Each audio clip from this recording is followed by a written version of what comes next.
Winter ভ্যাকেশনে যাব হচ্ছে একটু উড়িষ্যায়। একটা জিন্স আর ব্ল্যাক কালারের একটা টপস পরে নিয়েছি। ভীষণ ঠান্ডা, একটা সোয়েটার পরে নিয়েছি। এরপরে আমি একটু হালকা মেকআপ করে নেবো, কারণ অনেকটা জার্নি আছে। প্রথমে ট্রেনে করে, তারপরে গাড়ি করে যেতে হবে। একটা ময়শ্চারাইজার মামাআর্থের লাগিয়ে নিলাম, একটু পাউডার দিয়ে দিলাম হালকা করে, ব্যাস আর কিচ্ছু না। আইব্রোটাকে ড্র করে নিচ্ছে, আমি শ্যাডো দিয়ে ড্র করে নিলাম।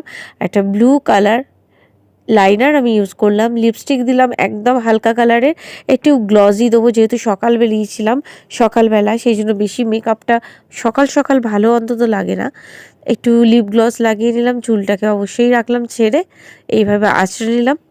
চোখে চশমাটা অবশ্যই পরতে হবে, নাহলে সমস্যা। একটা ঘড়ি, আর তার সাথে অবশ্যই ডিও, যেটা না লাগালে সাজটা মনে হয় সম্পূর্ণ একদম হয় না। সাথে নিয়েছে একটা হ্যান্ড ব্যাগ, তাতে রয়েছে যাবতীয় জিনিস, পায়ে স্নিকার। ব্যাস, যাত্রা শুরু হলো আমাদের।